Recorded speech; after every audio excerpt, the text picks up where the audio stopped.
Assalamualaikum warahmatullahi wabarakatuh dan salam sejahtera. Ini ialah panduan untuk pengurus sekolah. Okey, jadi seperti mana yang anda dapat lihat, ini ialah paparan dashboard pengurus sekolah. Okey, ini ialah button untuk tetapan jadual dan kelas. Maksud tetapan jadual kat sini ialah macam mana kita nak setting blok masa jadual, sebab blok masa jadual setiap sekolah berbeza. Begitu juga dengan nama kelas. Okey, ni button tambah pukal, ini button tambah. Okey, kita pergi dulu kepada tetapan jadual dan kelas ni. Okey, kat sini macam saya cakap, pengurus sekolah boleh ubah ya blok masa dekat atas ni, mengikut blok masa sekolah cikgu masing-masing. Okey, boleh klik kat sini. Okey, boleh pilih lah masa pukul berapa dan sama ada AM atau PM. Begitu juga yang seterusnya. Okey, label ni pun boleh, inilah boleh dilabelkan untuk sebagai contoh perhimpunan ataupun rehat dan sebagainya. Okey, begitu juga dengan senarai kelas. Okey, kalau macam ni pagi petang. Okey, senarai kelas. Okey, senarai kelas, pengurus sekolah kena setkan hanya nama kelas sahaja, bukan termasuk tahun atau darjah Okey, guru akan memilih tahun secara berasingan. Okey, bila dah klik simpan senarai, okey, dah selesai satu tugas pengurus sekolah. Okey, tugas pengurus sekolah yang kedua ialah menambah guru dalam sistem. Okey, ini ada satu button function tambah pengguna baru. Yang ini kalau hanya nak guna untuk individu, tuliskan nama penuh, ID pengguna. Okey, untuk ID pengguna ni saya syorkan guna IC lah, senang. Kata laluan pun sama. Okey, guna IC. Okey, kemudian jenis guru. Okey, kat sini kita boleh nampak ada dua jenis guru, iaitu guru biasa dan guru prasekolah. Hal ini kerana guru prasekolah ni dia berbeza sikit dia punya bentuk arpis dia. Okey, dan kemudian kat sini peranan sama ada guru biasa ataupun pentadbir. Okey, kalau pentadbir, pengurus sekolah perlu pilih lah, cikgu ni dia tersandang jawatan apa.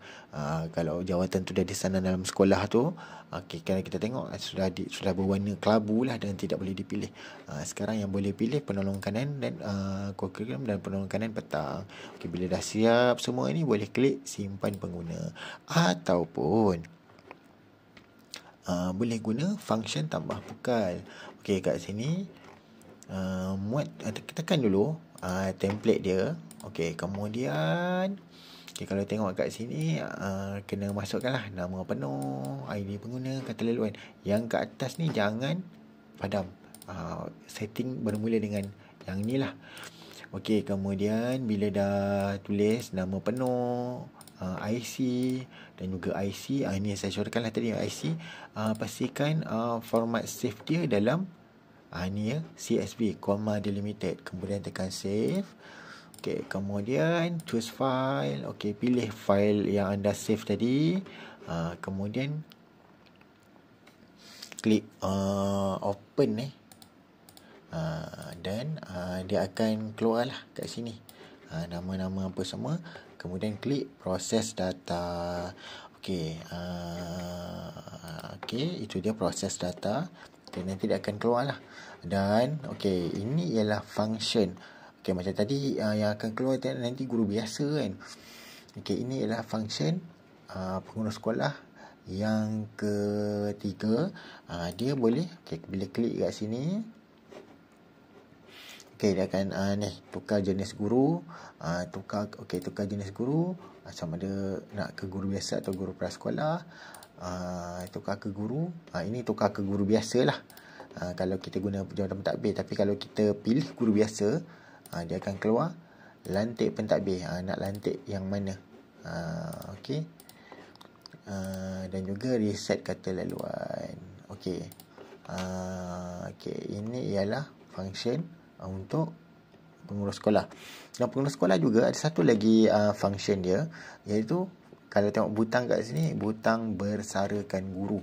Okey, jadi bila kita bersarakan guru ni, Guru dah tak boleh bina RPH. Guru hanya boleh melihat RPH yang dah dibuat oleh diorang, dan guru akan dipindahkan ke senarai arkib bersara. Okey, kalau tengok sini arkib bersara. Okey. Dan okey, ada satu lagi fungsi pengurus sekolah, iaitu membuka kunci jadual. Sebab bila ada guru yang telah setkan jadual dia, jadual sudah dikunci.